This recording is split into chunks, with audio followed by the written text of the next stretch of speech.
you for being here. Would you please stand as we invite the family to enter?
Thank you, and you may be seated.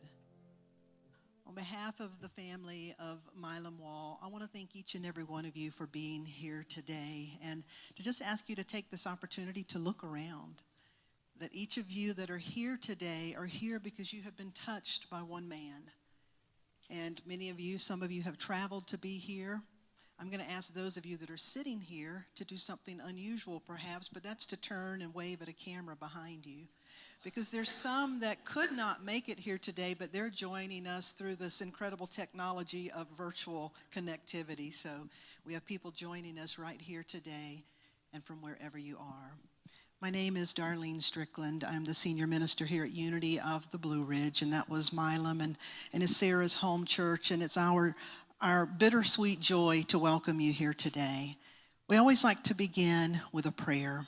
I invite you to turn your awareness within as we close our eyes and join in a moment of prayer. Holy Spirit, we greet this day with the recognition of the precious gift of life. We come together today to celebrate one life in particular, and to truly celebrate because Milam knew what a gift life was. And so we open our hearts to all that it is holding right now. We realize that life is truly a bittersweet journey, for there would be no true laughter and joys if we did not understand the depths of loss and grief. And so we hold one another in that gentle space of grief, of kindness, and of a love and a peace that is bigger and big enough to transcend and be in the midst of whatever we are holding this day. Today we recognize the gift of life. We give thanks for the gift of Milam's life and for the tapestry that it leaves us to create in memory together, and for this time of connecting, of sharing, of blessing, and of being blessed. We acknowledge all of this through the name and the nature of the living Christ presence. Thank you, God, and so it is. Amen. I again want to thank you for being here today. One little housekeeping item: if you have a cell phone, if you would be kind enough to turn that off or on airplane mode, we'd gladly appreciate that. I want to share with you just a little bit. I'm sure most of you know this. You know Milam, that he was kind of a rare treasurer. He was a North Carolina boy, not only North Carolina, but Western North Carolina, that he grew up in the Mars Hill area of Madison County. Milam is blessed to have a sister, Dana, and his brother-in-law, Sam. And he had a brother that moved on before he did, Russell. Milam's greatest legacy, anyone would tell you, is his family, was his family. His wife, Sarah, the mother of Mark and Michael and their wives, Eartha and Kenna, and his stepsons, Sean and Scott, and their mom, Rebecca. The 5 grandchildren, Joshua, Jordan, Jenna, Zachary, and Mackenzie. Milam was certainly a loving father, a grandfather, and a great friend. He was a great athlete. I would love to have asked him what he thought about the recent UNC versus KU game. I'm sure that would have been a rich conversation. But when I think about Milam as the minister here, the things that really strike me could be summed up in a quote by Karen Armstrong that says, "The impulse to seek God overflows the narrow banks of a single religious tradition." That Milam recognized that God was love, that God was a presence in his life, a higher power, a transformative presence in his life, and above all, perhaps, that God was love. Other things I remember about Milam is that if you had his attention, you really felt a gift, that he had the ability to give you his undivided attention. He also was a man that was not afraid to be moved. It was not at all uncommon to see tears streaming down his beautiful rosy cheeks on a Sunday. And you just sort of knew that as the tears were streaming, that there was a joy and a gratitude overflowing. There was something else I knew about that man, and that was he had an insatiable gratitude about life. He always struck me as a person who had been given a second chance, and that he knew he would not mess up that second chance. And the more I got to know him, I understood the story behind some of that.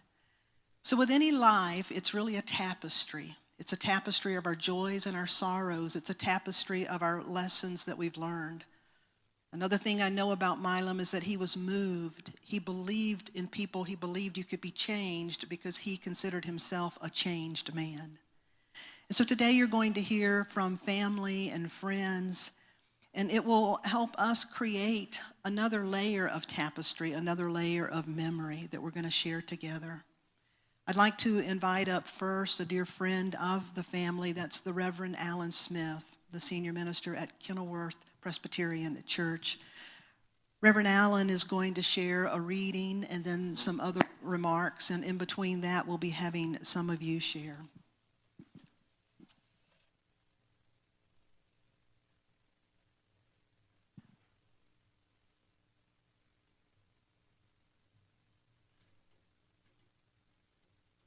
Good morning.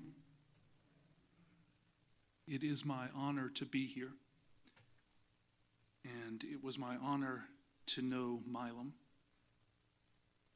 and I feel a very sacred space in these walls. Thank you.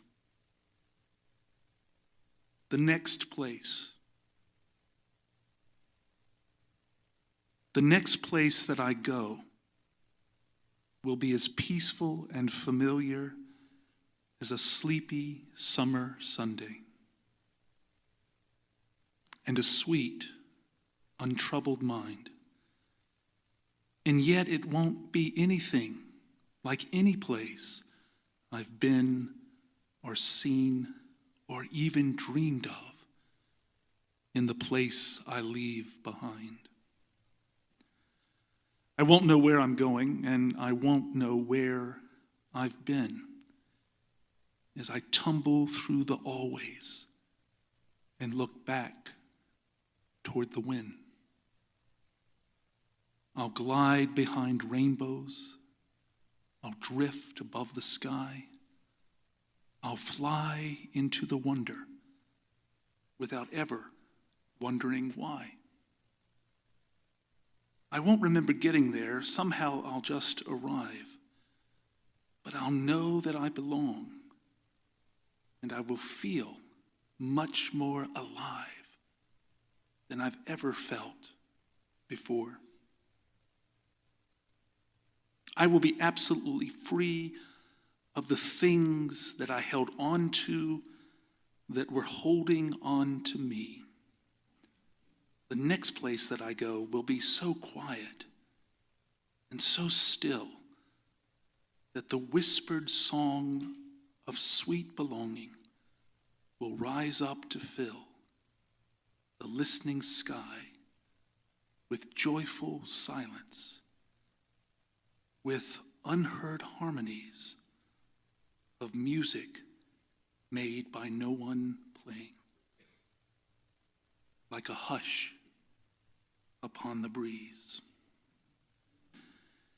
There will be no room for darkness in that place of living light, where an ever-dawning morning pushes back the dying night. The very air will fill with brilliance as the brightly shining sun and the moon and 500,000 stars are married into one. The next place that I will go won't really be a place at all. There won't be any seasons, winter, summer, spring, or fall. Nor a Monday, nor a Friday, nor December, nor July. And the seconds will be standing still while the hours hurry by. I will not be a boy or a girl, a woman or a man. I'll simply be just simply me, no worse or better than. My skin will not be dark or light. I won't be fat or tall. The body that once lived won't be part of me at all. I will finally be perfect. I will be without flaw. I will never make one more mistake or break the smallest law. And the me that was impatient or angry or unkind will simply be a memory. The me I left behind. I will travel empty-handed. There is not a single thing that I have collected in my life that I would ever want to bring, except the love of those who loved me, and the warmth of those who cared, the happiness and the memories and the magic that we shared. Though I will know the joy of solitude, I will never be alone. I'll be embraced by all the family and the friends I've ever known. Although I might not see their faces, all our hearts will beat as one, and the circle of our spirits will shine brighter than the sun. I will cherish all the friendships I was fortunate to find, all the love and all the laughter in that place I leave behind. All these good things will go with me. They will make my spirit glow, and that light will shine forever in the next place that I go.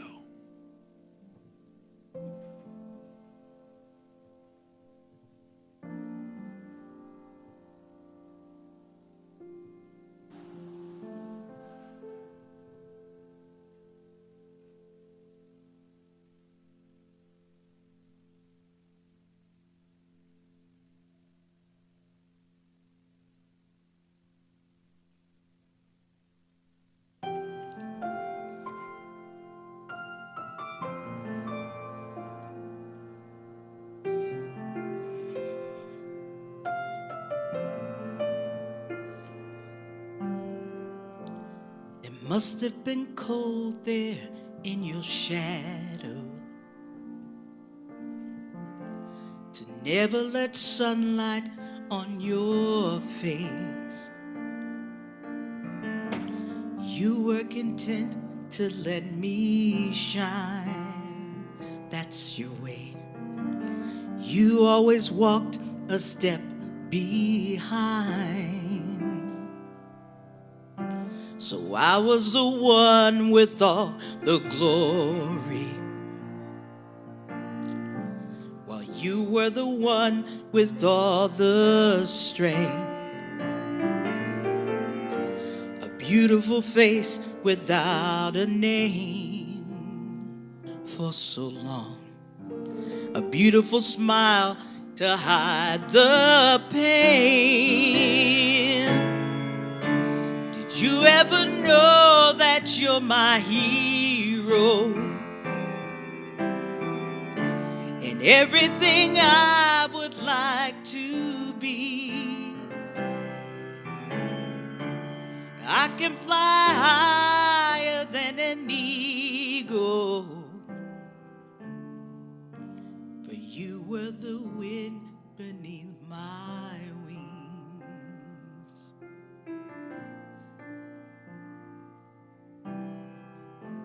It might have appeared to go unnoticed,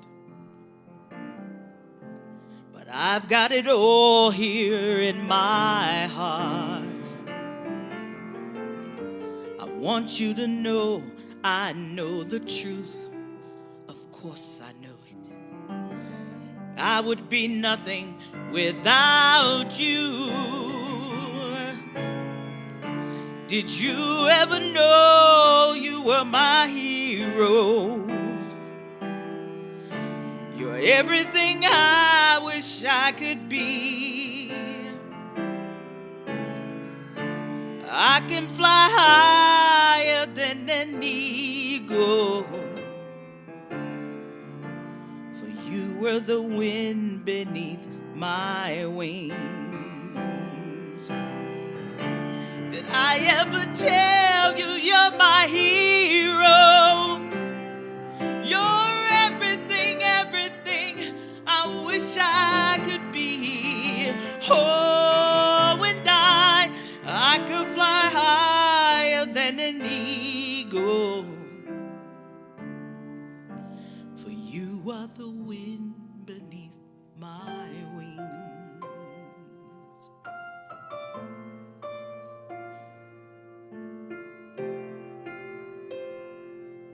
Oh, wind beneath my wings, fly, fly, oh, fly so high in sky, so high I almost touch the sky. Thank you, thank you, thank God for you, the wind beneath my wings.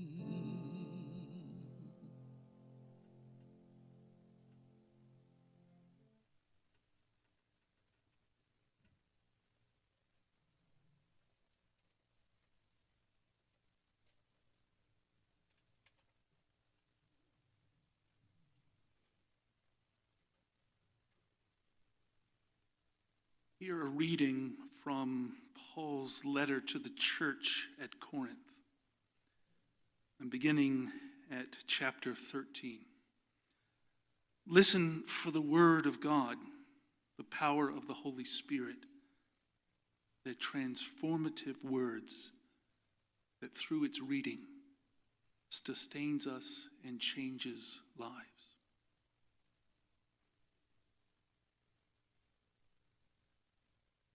If I speak in the tongues of mortals and of angels, but do not have love, I am a noisy gong or a clanging cymbal. And if I have all prophetic powers and understand all mysteries and all knowledge, and if I have all faith so as to remove mountains but do not have love, I am nothing. If I give away all my possessions, and if I hand over my body so that I may boast, but do not have love, I am nothing. Love is patient. Love is kind. Love is not envious or boastful or arrogant or rude. It does not insist on its own way, is not irritable or resentful. It does not rejoice in wrongdoing, but rejoices in the truth. It bears all things, believes all things, hopes all things, endures all things. Love never ends. As for prophecies, they will come to an end. As for tongues, they will cease. As for knowledge, it will come to an end. For we know only in part, and we prophesy only in part, but when the complete comes, the partial will come to an end. When I was a child, I spoke like a child. I thought like a child. I reasoned like a child. When I became an adult, I put an end to my childish ways. For now we see in a mirror dimly, but then we shall see face to face. Now I know only in part, then I will know fully, even as I have been fully known. And now, faith and hope and love abide. These three, and the greatest of these is love. My friends, this is the word of the Lord. Thanks be to God. I hope you will permit me a couple of minutes to say a little something about Milam, and I am reminded of the idea of place. I would bump into Milam at cookouts or at restaurants. I saw him in the hospital. I saw him at his home. I look forward to our meetings. But you know, Milam, and the whole time we would meet, for however long or however short, became for me a sacred space. Because Milam, by his very nature, brought you in from the ordinary and reminded you that all was sacred. Your conversation, your handshake, your laughter, and your tears. God looked at creation and said, "It is good." And Milam's life echoed that sentiment. He looked and he saw us and he said, "It is good." And it was. He, through his presence, or his jokes, or his smile, would remind us that if we tried, if we looked close enough, we would nudge the divine in the everyday. Someone asked me, "So are you Milam Wall's minister?" "No," I said. "I'm a Presbyterian." He said, "Well, what are you to him?" And I said, "Well, actually, he was my minister because he taught me more through his presence and his person that I ever learned in a book or a class." And so I close these simple remarks with the words of Emily Dickinson. And this so much is Milam to me. Hope is that thing with feathers that perches in the soul and sings the tune without the words and never stops at all. And so it is, and so it will be. Thanks be to God. Thank you, Milam. And now I'd like to ask the Reverend Barclay to come up and share a few words.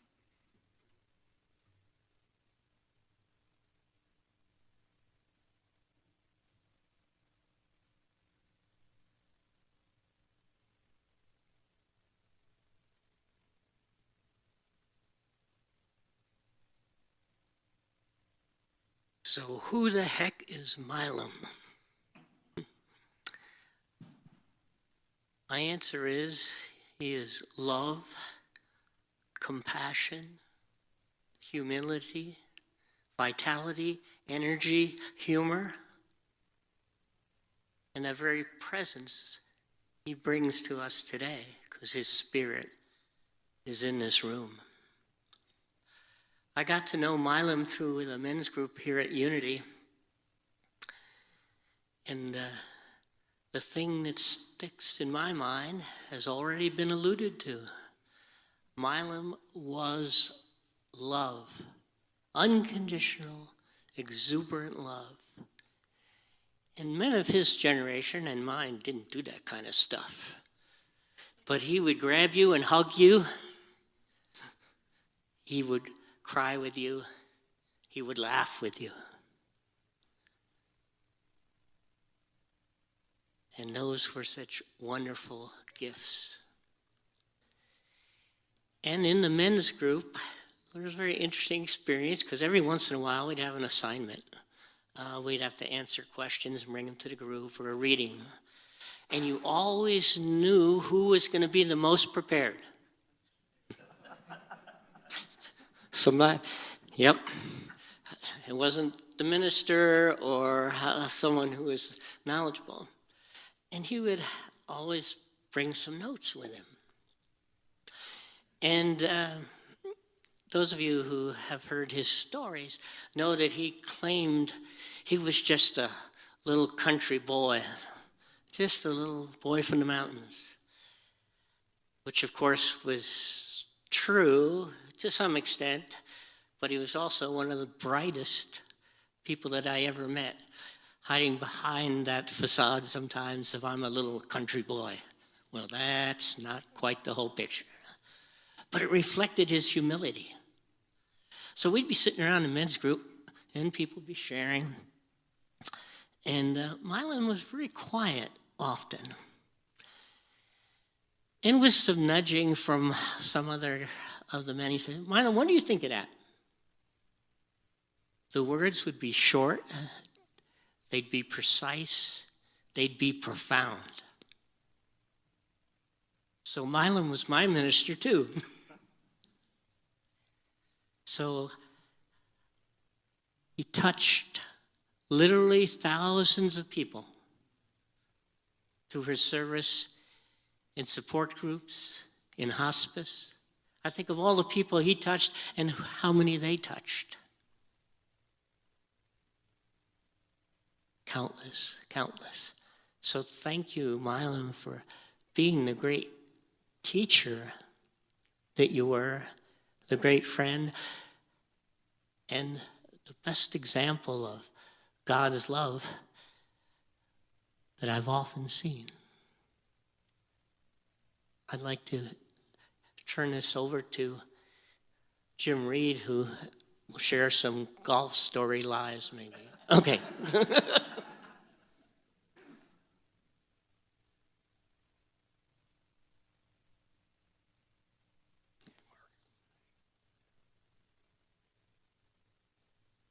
My lovely wife Phoebe and I met Sarah and Milam here at Unity. Milam and I discovered, yes, that we both loved the game of golf. So a friendship began, and we became golf buddies. But it did not take long I remember riding with him to upstate South Carolina for a cool season game of golf. It didn't take long to see that here's a man who lives with an open heart. So over time, we came to learn each other's stories, and our friendship grew. Now, Milam was a gifted athlete. Over the years, as he became more challenged, more physically challenged, I saw how he adapted himself to continue to play the game of golf. And in that process, I saw a strength wedded to humility that to me, well, seems to this day to be a special piece of the man, Milam Wall. Milam was generous. Whenever Milam and I finished our day, the last thing that I received before we went our separate ways was, "I love you." I wish to take a moment to read a passage about a country preacher who people loved.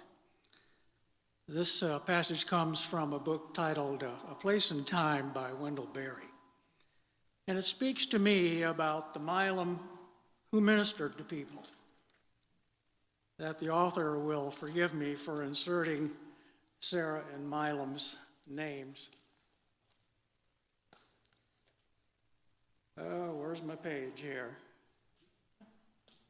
Isn't that interesting how the page disappears sometimes?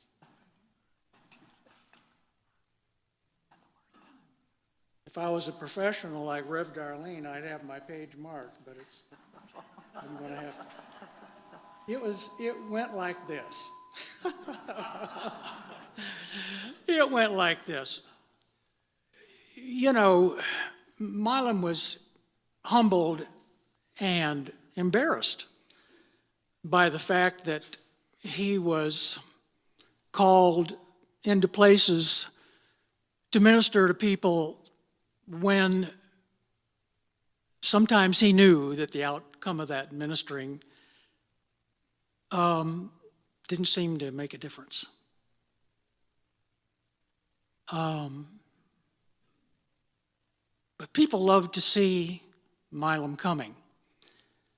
And Sarah knew this, that in spite of the fact that he was humbled and didn't oftentimes feel like he could measure up to the people that and the tasks that he had to minister to, even when he wasn't there, people wanted him to be there. That's Milam Wall. Thank you. Now we'll have some words from Milam's lovely family.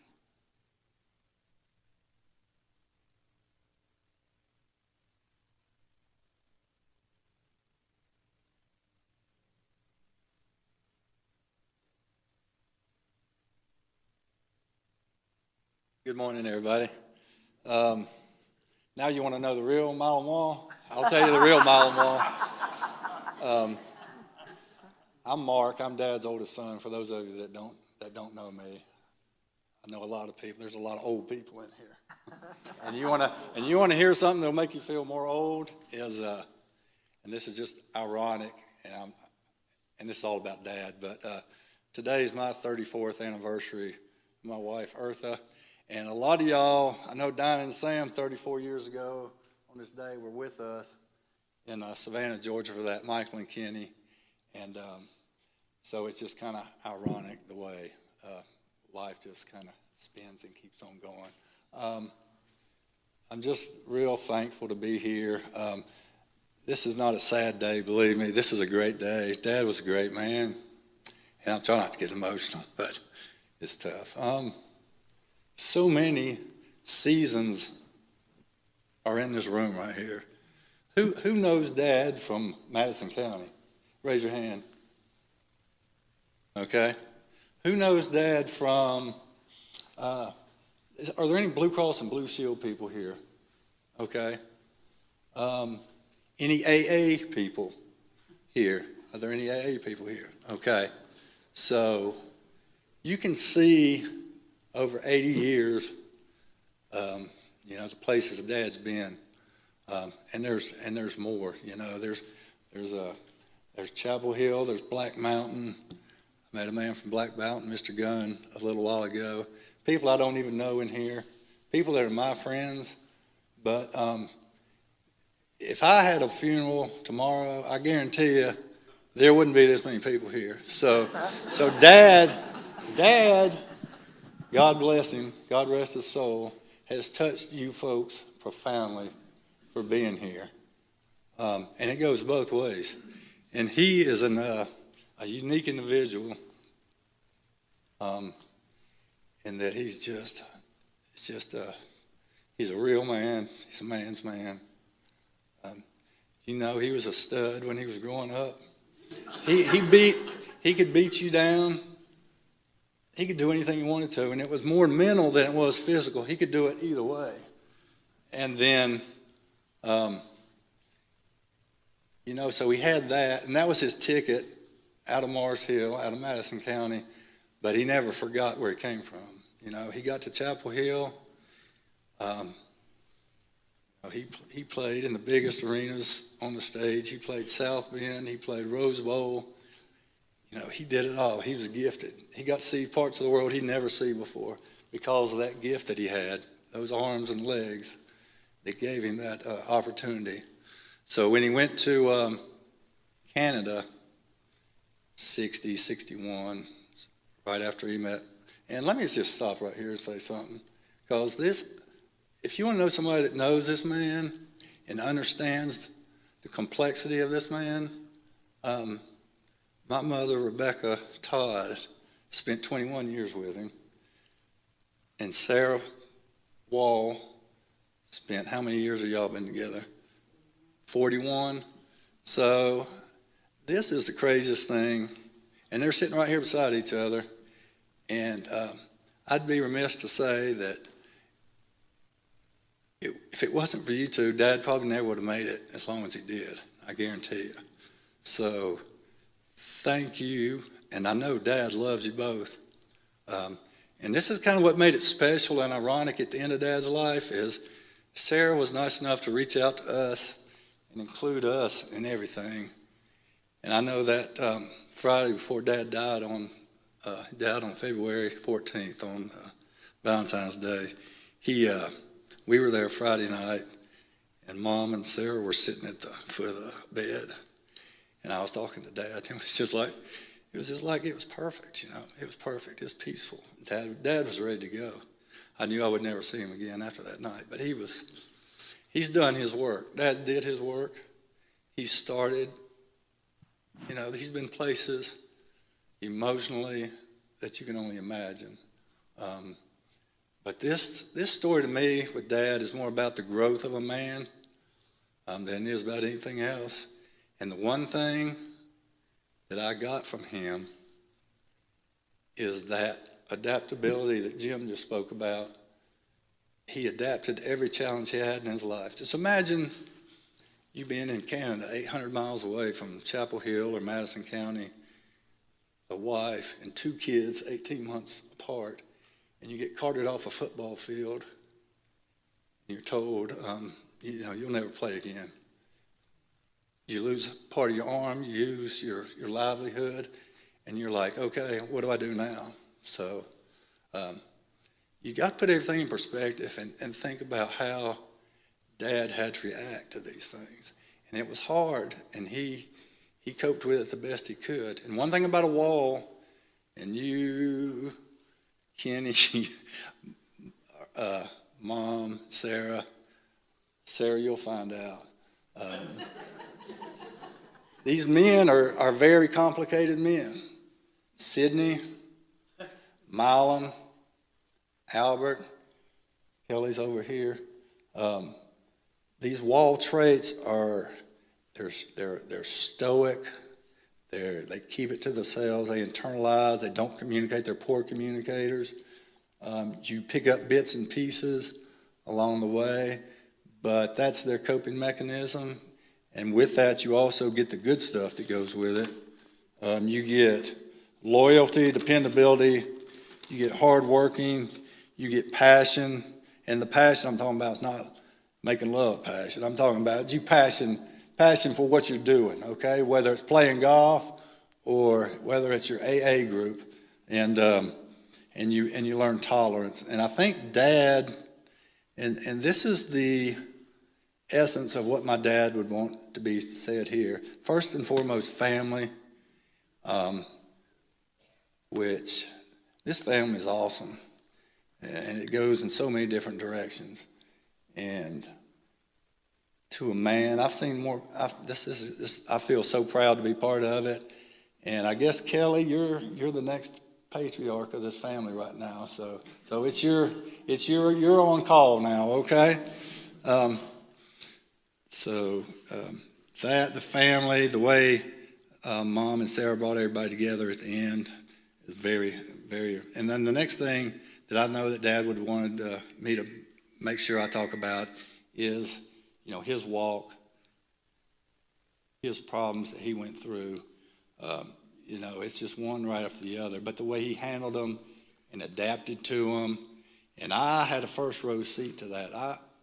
My season with Dad was from 1961 to about, till, February 14th of this year. But even in that 60 years,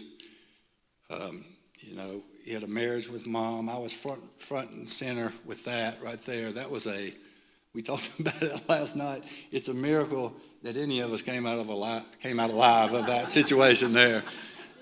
If there was any more dysfunction in a family, I've never seen it yet. So, but if you can't laugh about it, that's where you learn. And that's when I went to Mars Hill College.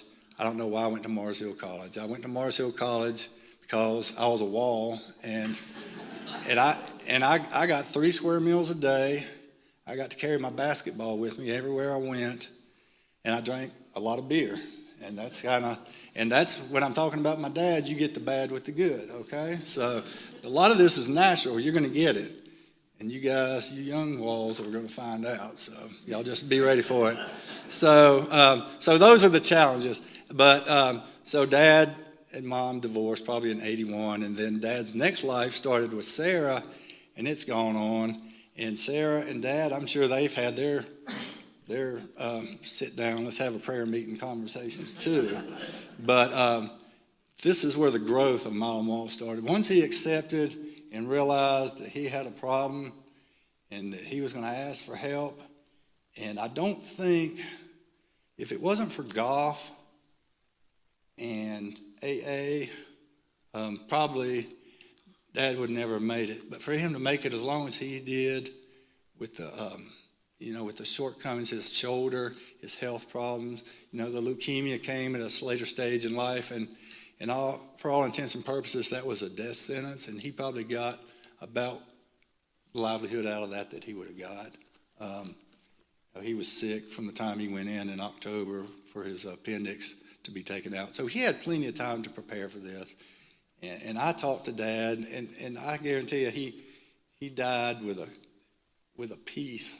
I know he was peaceful, and he had never had any regrets. And I think he sowed, he cleaned his soul and was in a good place. I guarantee you, and that's a blessing in itself. And the only other thing I've got is that seemed like I was going to say something else here. Oh, speaking of AA, and I've never looked at it, but I did look at the 12 steps. And as I was growing up and going through life, Dad would come to me or call me. A telephone call with my dad was really short, sometimes difficult even. We talked about the same things.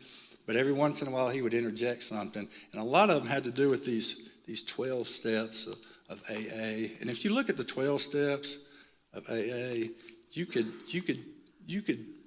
make that a map of your life no matter where you come from, whether you're a Christian, whether you're an alcoholic or not, whatever you are. If you can go through this and accept this and check them off, then you've become a great man, a great human being. And I think Dad was welcomed with open arms into the kingdom. And I know today that, he's sitting up there with that grin on his face. And probably Russell beside him, and Albert, and Claire and Sydney. And he's really enjoying this. So don't ever feel bad for Dad. I mean, he lived a great life. He did everything, and such a great man with he embraced it. He never blamed anybody. I never heard him say a bad thing about anybody.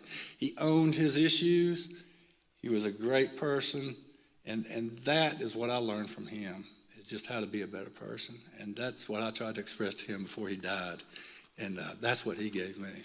So thank you all, and y'all have a good day.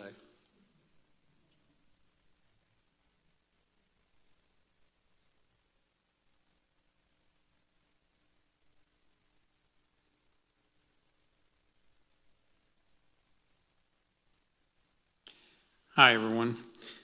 My name's Sean Johnson, and Milam's my stepdad.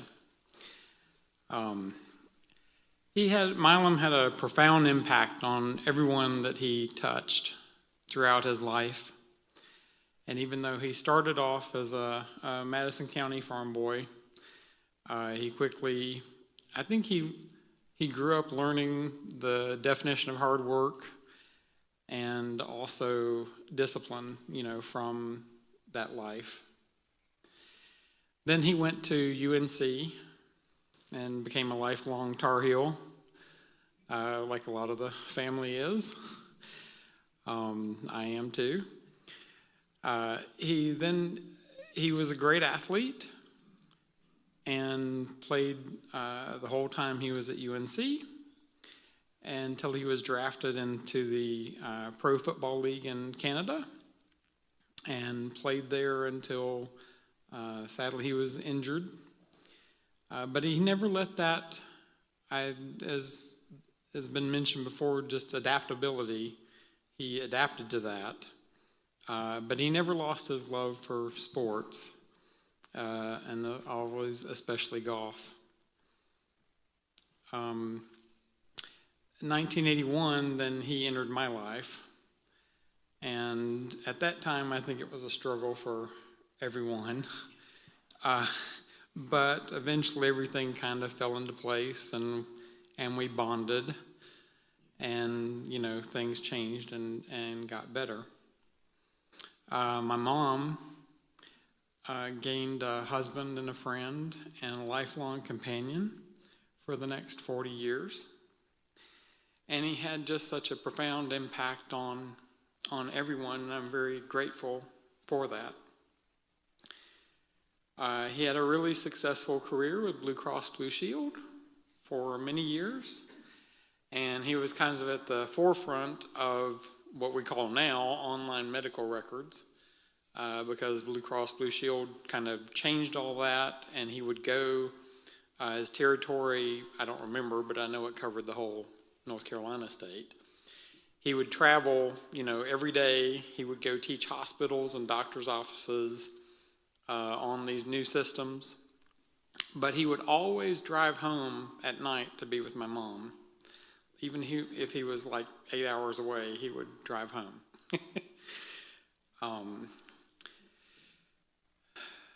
Golf was one of his main loves. I dare say it might be his first. But he was infectious about it, and he made friends everywhere he went. Eventually, Mom gave in and learned the game, and then they traveled together all over the U.S. They had a grand tour of the U.S. and Canada with their pups and played golf, at every major place that they could find. And they had a really great trip with that. So again, Milam had a profound impact on everyone that he met, whether it was golf, family, or otherwise. He mentored a lot of people during his life who had addiction and problems, and he enabled them to be better persons. I know he was willing to take calls at any time of the day or night to help someone.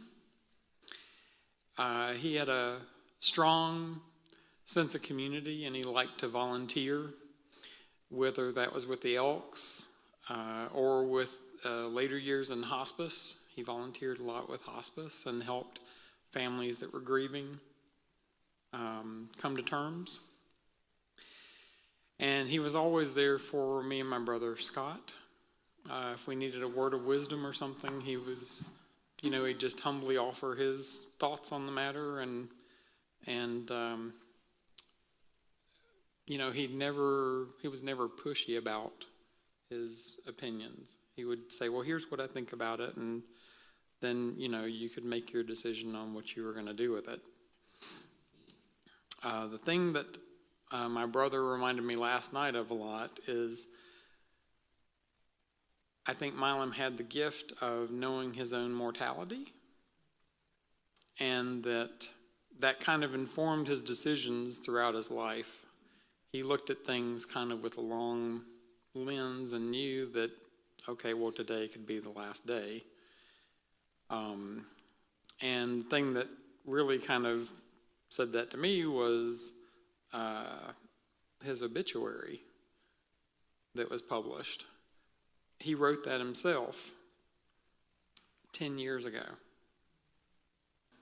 So he kind of had that framework of mind that you have to make every day count for, while you're here. And then I think later with his illness, he was able to accept that with grace and kind of carried on the whole time. But he was so loved over his lifetime and by his family and everyone. And I'm really proud to be a part of that. And he had such a profound impact on everyone.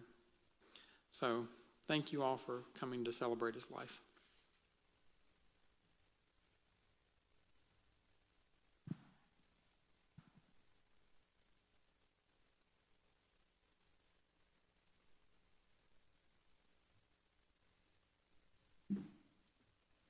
We're going to open it up to the floor. If anyone would like to share some memories about Milam, please feel free to come up to the mic and share.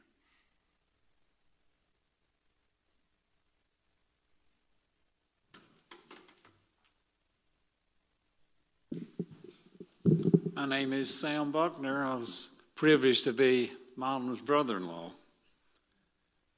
And I've known him probably longer than most of you because we were in high school together. Back in the 70s, there was a very popular song by the Statler brothers. It's called "The Class of 57 Had Its Dreams." And of course, we were in the class of 57 at Mars Hill High School. It's a rather long song, but some of the words go like this. Tommy's selling used cars. Nancy's fixing hair. Harvey runs a grocery store, and Margaret doesn't care. Helen is a hostess. Frank works at the mill. Jeanette teaches grade school and probably always will. We all thought we'd change the world with our great works and deeds. Things get complicated when you get past 18, but the class of 57 had its dreams. This song made us think, reminded us that we may have fallen short of the expectations we had for ourselves when we were in high school. Milam and I and around 58 others were in the 1957 Mars Hill High School class. It was obvious then, it's even more obvious to us now, that Milam Wall was and is our president. Looking back at our yearbook, it's also obvious that we didn't know exactly what to dream for as far as our work and our life work was concerned. But in high school, we were challenged to think about what we might want to do, and we were invited to pick an occupation and have our picture made with another little group that picked the same occupation. Donald Revis had it right. He hit the nail right on the head. He went with the highway patrol and had a distinguished career with them and just recently passed away. Tony Ponder, who is here today, was very close also. He was pictured preferring law, and he has had quite a career in politics and law and county government and so forth. I was closer than I realized while I enjoyed membership in the Future Teachers Club, since I went on to teach for 50 years. I have to believe that Milam had to be thinking sports and coaching when he joined the teaching group for their photograph. Well, every class in every small town needs its sports hero. In the mid-50s and in Mars Hill, North Carolina, you know who that person was. That was and still is Milam Wall. Our closest challenge was Marshall High School, and the hero down there was Kenny. And some of you know who I'm talking about there. After football season was over, we watched Milam go to the Western Carolina Senior Bowl and then sign with the University of North Carolina, where he was receiver and defensive back player. His professional football career was cut short by the injury, as we've talked about earlier. Yes, Milam really was our hero. During the football season, as Saturday's game came along, I can remember distinctly we would be working our tobacco crops. We always had a radio in the little tobacco barn. We always tuned in the University of North Carolina football games to hear them call Milam's name, because we knew Milam, and that really meant something to us. Yes, the class of 57 had its dreams, and our class of 57 had its dreams, and we had our hero too, thanks to Milam. But I want to mention two things that Milam has taught me. And I think it's very interesting that so many of us have said the same things. The Bible says if you have 2 or 3 witnesses, you can believe it. So you can believe what you've heard about Milam today, whether or not you knew him as well as we did or not.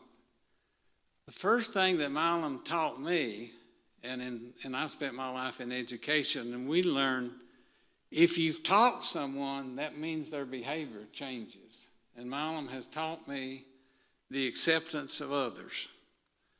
Others up here have talked about in high school and other places how he accepted everyone that came his way. It's just unbelievable. It's such a challenge to me to try to live up to that, because I have to be honest with you about my prejudices and my even social class prejudices and things like that. Milam never had that. I've tried to learn that from him. One time in high school, I was early for basketball practice. While I waited for others to come in the locker room, waiting for others to show up, Milam came in. He came over to where I was sitting, sat down, and started talking to me. I could not believe it. I was just a little sophomore. And you know how insecure you are in high school. Not many people will talk to you, and you don't want to talk to very many people. And here, Milam, could this really be Milam Wall likes me? I couldn't believe it. But it was true. Not only for me, that he liked everyone in our class. I can say that honestly. I think that's a rare trait. And he taught me that. And it's just like the little kid with the little dog there says, I taught Bobo how to whistle. I don't hear him whistling. I said I taught him. I didn't say he learned it.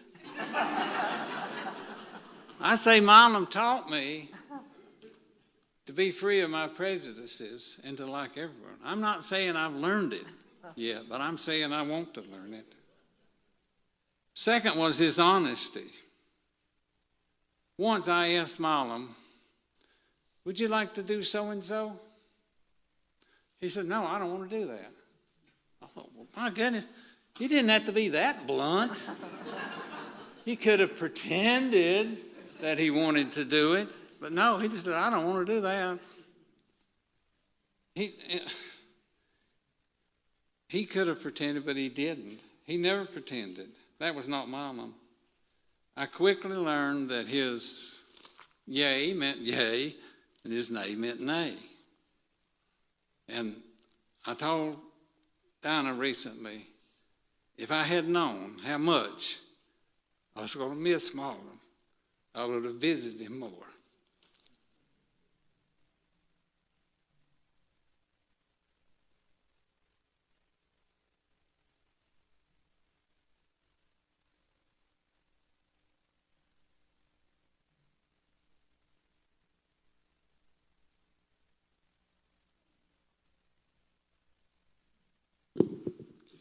And my name is Bob Gunn, and when Jackie and I moved back to North Carolina 27 years ago,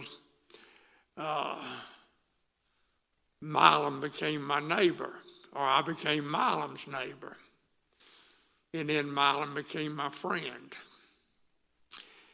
And then we found out we had something else in common. We both were trying to save ourselves in Alcoholics Anonymous. And he eventually asked me to become his sponsor, which I was to this day. Now, I got a whole lot more from Milam than he got from me. I learned a whole lot more from him.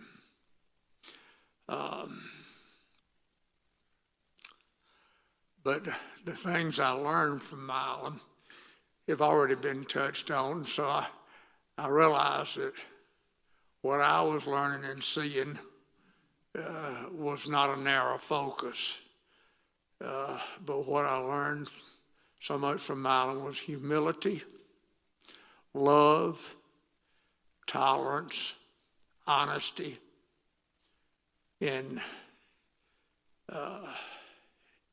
it was just so important, the relationship we had. Then Milam and Sarah moved down to Mills River, and Sam talked about how honest he was, and he would say what he felt immediately. But I would pick Milam up, and we'd be going to a meeting, driving down that curvy road down to Horseshoe. And he'd say, now look out, slow down, there's a bad curve coming. And I'd say, relax, Alice, I'm just doing the speed limit or a little less.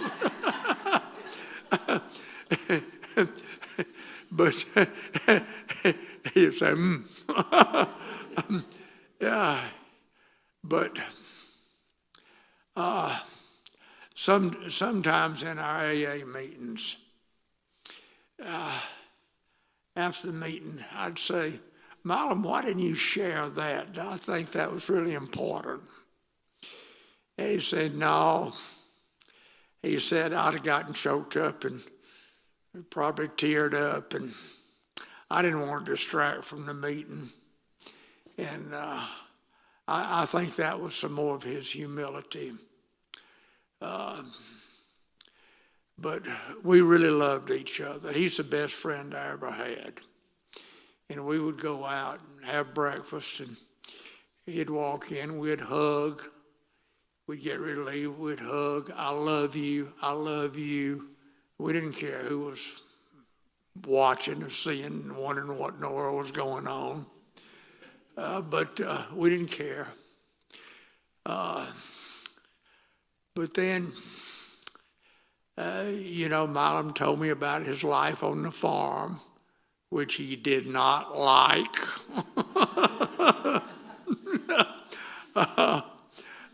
He said his dad was a hard taskmaster, and I believed him. And then he shared some real honest things with me about his time at Chapel Hill, which I will not share. But then he went to Canada and signed with the Hamilton, Ontario Tiger Cats. And I said, I saw in the program out there where he was listed as halfback, and that was back in the days when they played on both sides of the ball, offense and defense. And it was also during segregation. And I asked Milam if he played with any black players at Chapel Hill, and he said no. And I grew up in Georgia, and I remember when Georgia Tech canceled a game because Michigan was coming down to play with some black players. And that was just not going to be acceptable at Grant Field in Atlanta. But Milam told me when he got to Canada that there was a black defensive back. And he said, I don't recall his name, but Milam said he learned so much about playing defense from that fella. And he said he loved playing defense, and this was his competitive spirit. He said, because I loved hitting. And I'm sure he was great. But he was such a dear friend for me. I got so much more from our friendship than I gave. I know that. And I was fortunate to go down. Sarah called me to visit with Milam the afternoon before he went to the Elizabeth house. And he was there, and he was pretty much out of it. And I was holding his hand, saying, I love you, Milam, I love you, Milam, and holding his hand. And he raised up, didn't open his eyes. He said, thank you, Bob. Laid back down. Those are the last words I heard from Milam. Then the next afternoon, I went down to the Elizabeth house.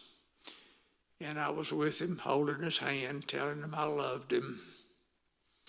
And Eli, the nurse down there, said, even though he didn't respond, I think he probably heard you, and I hope he did. And I had to go to my Monday night meeting at Horseshoe, so I left at 4:15. And Milam left us about 45 minutes later. But my very dearest friend and one of my greatest teachers. And a couple of weeks ago, I dreamed about Milam. Now, he didn't tell me anything, but I think y'all would all like to know that Milam was very, very happy. So that's the way he always came across to me, through thick and thin. So thank you all for showing up.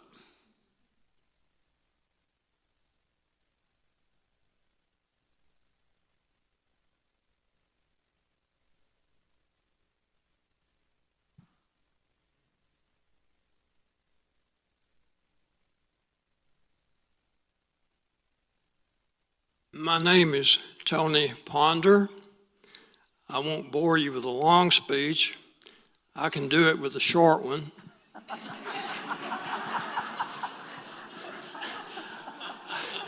I had the pleasure of attending Mars Hill Elementary School.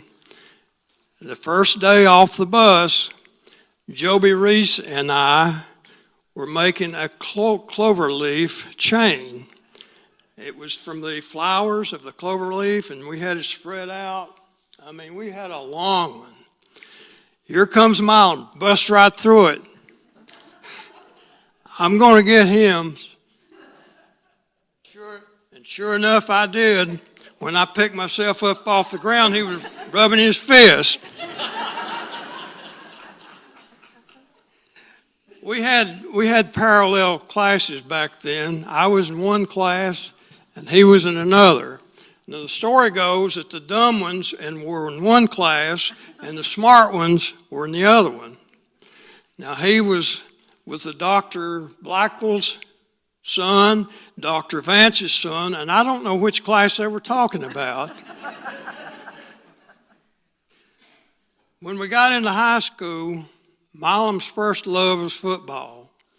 Now, I played baseball with Milam, and he could knock the cover off a ball. And he played what we call hind catcher. They've come uptown with it now and call it catcher. But to us back then, it was hind catcher. And I remember I was playing third base. The ball was hit out in the outfield. And the runner started around third base, and he stopped. And I wondered why in the world he would stop. And he saw Milam back there at home plate, and he was afraid to tackle Milam. Basketball was my game, and we played for Coach Peak.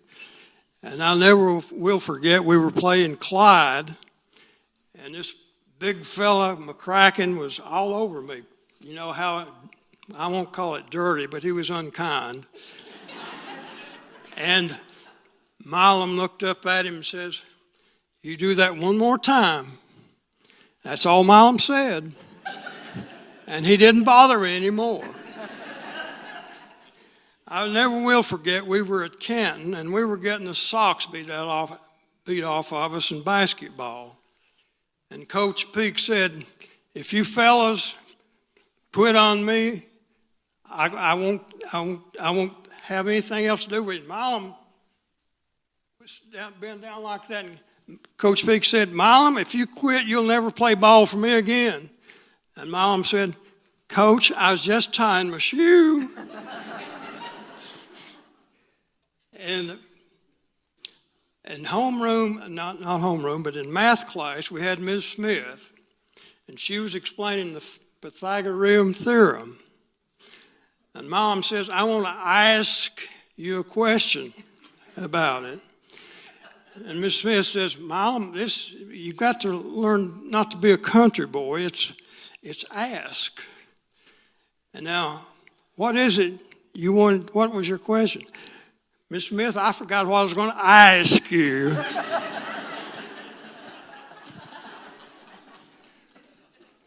We had pictures in Miss Wood's French class, and we were looking at them. And Milam had the most beautiful picture, if I can say that as a man, that I have ever seen. It looked like a Greek god. I mean, it was the most beautiful picture I have ever seen of anybody. And I couldn't believe it. And Ms. Wood said, "Well, Tony's yours not bad either." So the last time I saw Milam before we parted ways was in college. He had played Clemson, and he didn't want to talk about that game because he realized that he wasn't as, everything like he felt like he was, and we felt like he was, because he could do no wrong. We'd play basketball, he'd drive for the goal, and he'd score, and they'd get out of the way so he could score. He was that kind of a fella. I mean, if coach told him to go through a brick wall, Milam would say, "Well, you want it the hole low or high?" And that was Milam. But I went and saw him in the infirmary, and he said, "I'm just like everybody else. I make mistakes." I'd like to finish. Milam told me he bought my first book, and I'd like to do this poem here from my second book. I would like for it to be read at my demise in service. "They came to carry his body away. I heard a neighbor whisper words that day. All they're getting is a shell, just clay. He left a little of himself along the way. All through the years, from his childhood at home, his wife and children loved him, which was known. With love, he cared for them with toil and play. He left a little of himself along the way. By helping folks out in the neighborhood, throughout his life, he kept doing good. As solid as a rock, not just Sunday, he left a little of himself along the way. Seems at the church there was only a few, which is not true. His funeral was one December gray. He left a little of himself along the way. It's been so many years since he paid his debt, or that time in my mind, my echoes reset. What that neighbor and that preacher would relay, he left a little of himself along the way. Now with the angels sing so far away, a light is dim and yet lit today. In glory land eternal now so gay, he left a little of himself along the way. And to Sarah, where's Sarah?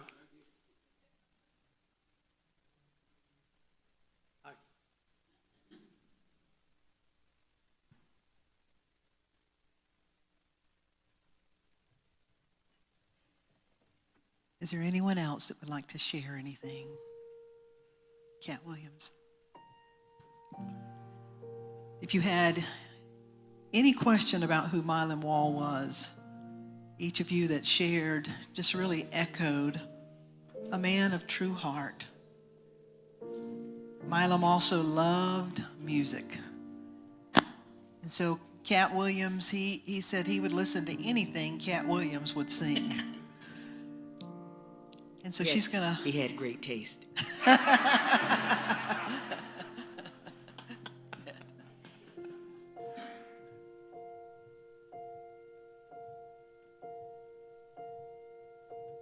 Some say love, it is a river that drowns the tender reed. Some say love, it is a razor that leaves your soul to bleed. Some say love, it is a hunger, an endless aching need. I say love, it is a flower, and you, its only seed. It's the heart afraid of breaking that never learns to dance. It's the dream afraid of waking that never takes a chance. It's the one who won't be taken, who cannot seem to give. And the soul afraid of dying that never learns to live. When the night has been too lonely and the road has been too long, and you think that love is only for the lucky and the strong, just remember in the winter, far beneath the bitter snow, lies the seed that with the sun love in the spring becomes a rose.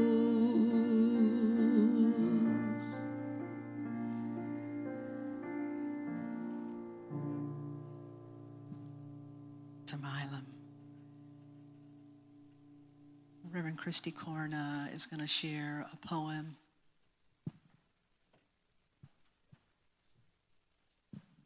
Thank you.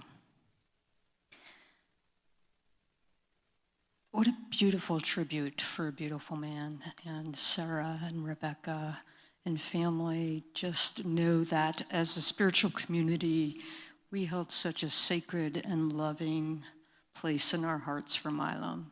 And all that has been shared about him is exactly what I was just in conversation with Kat about, his honesty and humility and passion. And he's just a beautiful man, and we've been blessed. And we are the living legacy of all the gifts that he has shared, because he has left beautiful things behind. The name of this poem is called Something Beautiful Remains. The tide recedes, but leaves behind bright seashells on the sand. The sun goes down, but gentle warmth still lingers on the land. The music stops, and yet it lingers on in sweet refrain.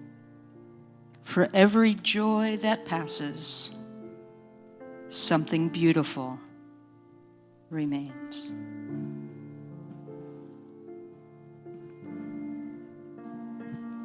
So I'm going to ask you to stand.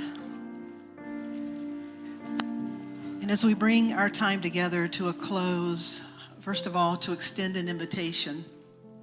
Milam Wall, the man, loved pizza and Dr. Pepper. He was a good Southern boy. I grew up at the other end of the state, and we were kind of Mountain Dewers down there. But he loved pizza and Dr. Pepper. And so Sarah and the family have provided pizza.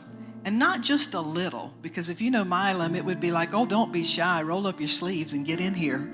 So there's a lot of pizza for you to enjoy, and we hope you will just turn it into a time of connection and communion in honor of Milam. Have some pizza and Dr. Pepper.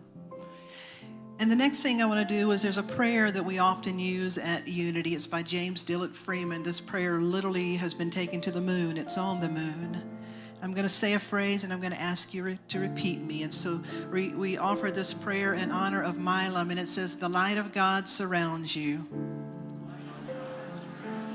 The love of God enfolds you. The power of God protects you. And the presence of God watches over you. For where you are, God is. And all is well. Would you give that man a standing ovation for a life well done?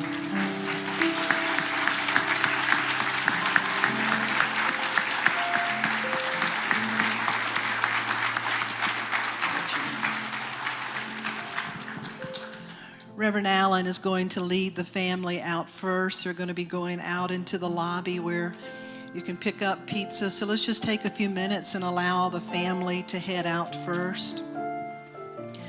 There's not going to be a receiving line. Instead, it's an invitation to mingle and enjoy time with the family.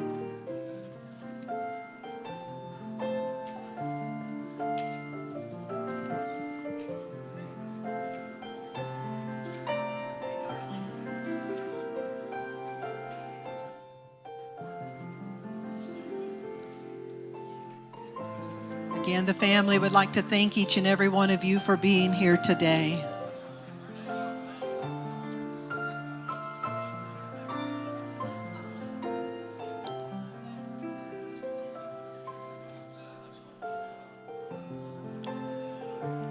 Thank you so much. You may exit and enjoy your pizza and Dr. Pepper with the family.